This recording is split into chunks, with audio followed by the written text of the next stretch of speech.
ভগবান কে কে বলতে পারবেন? মাতাজি ভগবান কে? শ্রীকৃষ্ণ ভগবান। আর বাদ বাকিগুলো কি হলো? হ্যাঁ, ভগবান শ্রীকৃষ্ণ। হ্যাঁ না না, কে কে মানেন না, কে কে মানেন না হাত তুলুন। ভগবান কে? শ্রীকৃষ্ণ না শিব? হ্যাঁ, এই দেখুন কত সুন্দর লোকনাথ রেখেছে, সব শিব সব আছে। তাহলে ভগবান হলেন কৃষ্ণ। একেলা ঈশ্বর কৃষ্ণ আশ্বাদ ভিত্ত, যারে জ্বলছে না চায় সে তৈছে করে। হ্যাঁ, তাহলে কি বলছে? ঈশ্বরকে ভগবান। আমাদেরকে কে বানিয়েছে? ভগবান। তো যে ব্রহ্মা প্রথম যিনি আসেন তিনি কি বলছেন? ঈশ্বর পরমকৃষ্ণ সচ্চিদানন্দ বিগ্রহ অনাদির আদি গোবিন্দ সর্বকারণ কারণম। সবার কারণের কারণ, সবকিছু কারণের কারণ কে? গোবিন্দ। হ্যাঁ, তো আমরা কি করব? যে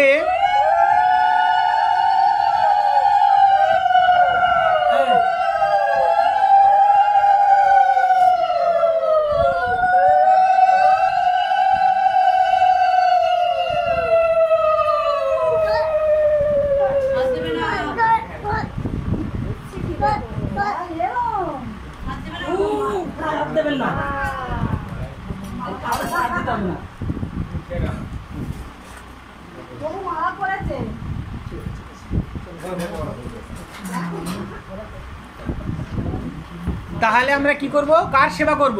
কোনো পূজা করতে গেলে আগে কার পূজা করতে হয়?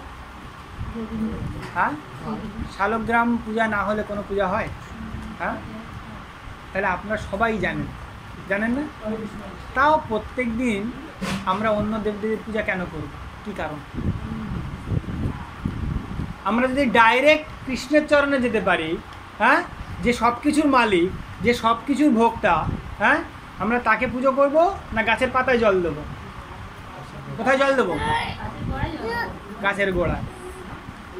তাহলে আমরা গাছের গোড়ায় জল দেওয়া বাদ দিয়ে গাছের পাতায় জল দিলে কি হবে? গাছে ফল ফুল দেবে? পচে যাবে।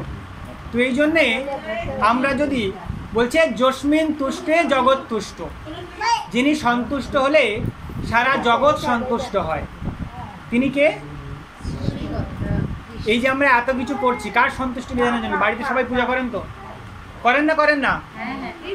হরি বল, শুনতে পাচ্ছেন? সবাই বাড়িতে পূজা করেন, কি কারণে করেন? ভগবান সন্তুষ্ট না হলে কি করে মঙ্গল করবে? আমরা এত কিছু করছি। হ্যাঁ, ভগবান কি বলছেন? যস্মিন তুষ্টে জগৎ তুষ্ট, যিনি সন্তুষ্ট হলে সারা জগৎ তুষ্ট হয়। আপনাদের 33 কোটি দেবদেবতা, তো বাড়িতে সবাইকে রাখেন? হ্যাঁ, প্রতি বৃহস্পতিবার হলে তো ঘটা করে লক্ষ্মী পুজো হয়, হয় না? হ্যাঁ, সেদিন আরো ভগবানকে বেশি বেশি প্রসাদ দেন, তাই না? হ্যাঁ, ভালো মন্দ হয়। অন্যদিন তো যাহাই নকুল দানা দিয়ে সেরে দেন, ওই দিন একটু চিড়া ভেজানো, হ্যাঁ, একটু কলা, একটু মিষ্টি দেন না সবাই বাড়িতে? হ্যাঁ কি না? হ্যাঁ, আমি শুনতে পাচ্ছি না জোরে। হ্যাঁ না না? হ্যাঁ, তো দেওয়া হয়। তাহলে লক্ষ্মী দেবী কোথায় বসে আছেন? হ্যাঁ, কোথায় আছেন? ভগবানের পদসেবা করছেন লক্ষ্মী দেবী। তাহলে আমি যদি সেই ভগবানকে সেবা করি তাহলে লক্ষ্মী দেবী খুশি হবেন না হবেন না? তাহলে আমাকে এক্সট্রা করে লক্ষ্মী দেবী পুজো করতে হবে? হ্যাঁ, তাই না? এক্সট্রা করে আমাকে লক্ষ্মী দেবীর সেবা পুজো করতে হবে না। যেখানে ভগবান যাবেন তার পদসেবা করার জন্য আগে লক্ষ্মী দেবী পৌঁছে যাবেন, একা একাই পৌঁছে যাবেন, তাই না?